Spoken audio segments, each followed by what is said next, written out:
This guy, though, really figured out, this guy, Jim, because he started realizing that my kids, future farmers, if you will, were really this incredible labor force. And if you could get kids to show up and behave and grow and do, you would change things and people in ways we've never imagined. And we started taking over abandoned buildings.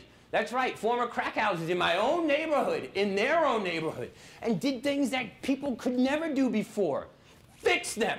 Put in windows, put in floors, do electrical work. And these are the kind of jobs that can't be outsourced. Now, I don't know about you, but I know my carpenter and my plumber and my electrician drive a much nicer car. And, and those jobs, too, can't be outsourced. There are 7 investment bankers in my building looking for work, but no one has a carpenter. And the coolest thing is that this kid is the first in his family to ever open up a bank account. This young man was 12 years ago foraging for food in his native country. He is now here installing greenhouses in the highest needs community, using 3 of the languages he speaks to connect with the most disconnected kids in New York City to grow culturally relevant food. From foraging for food to living in an abandoned building, being abandoned by his parents, to now having his own apartment. We're growing citizens. I'm growing middle class. I'm growing kids who are changing the way they think about the world. And again, when you turn buildings to that with interiors like this, it's a newsworthy moment. So when CNN called me, I said, sure, come on down. There's a lot going on in the South Bronx that people don't know about. So they did, and there we are in my classroom, in my farmer's market. Unbelievable. Can't resist, sorry.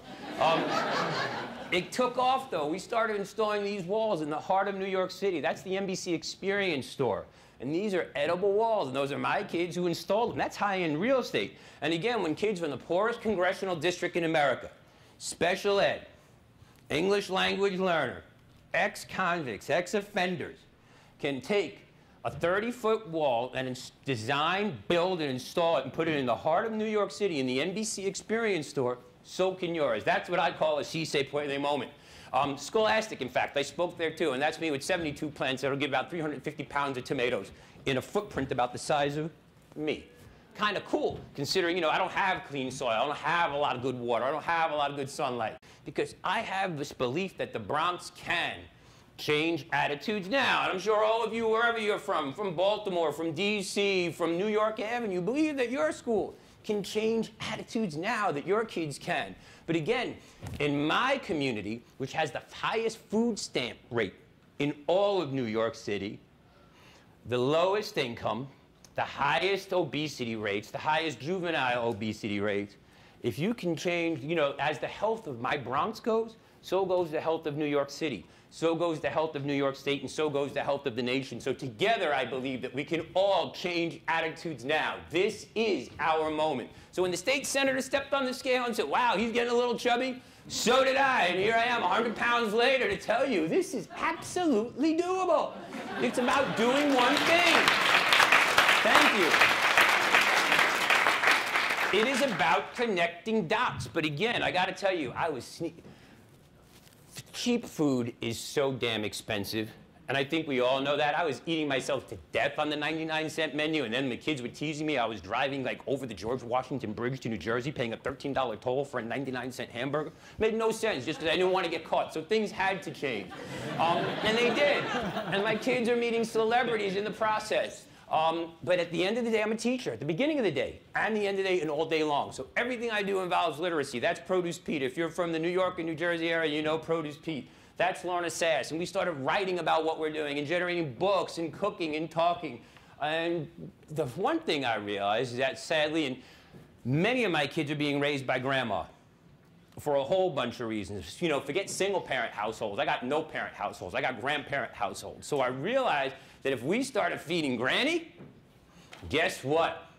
Game changer, okay? Because grandparents came to school and they got involved. And sadly for my kids with the police, it's not a matter of if, it's just a matter, it's not a matter of when, if, it's just a matter of when.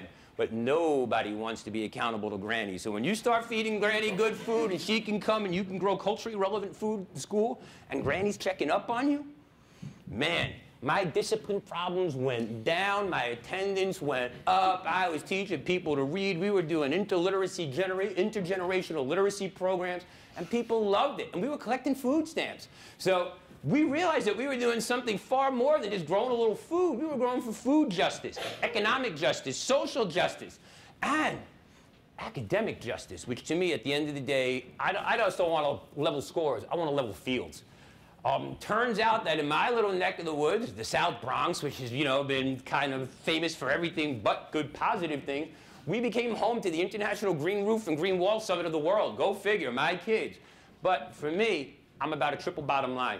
So closer to home, when I started working with local sponsors and people who had charitable foundations, my kids helped install 100 of these gardens in New York City schools so that kids could begin to learn about growing food. And when you see what my neighborhoods look like, you're going to understand why. But these are my kids in what was formerly would be a 911 moment. You know, dial 911, they're here. Became a 311, a 411, and a 611 moment where, you know, my kids are coming together and doing things in ways they've never imagined. Think that my kids can get out from their community of poverty into a community of privilege and be welcomed is a game changer. And the resources and interface that happen there are incredible. So I encourage everybody to do it.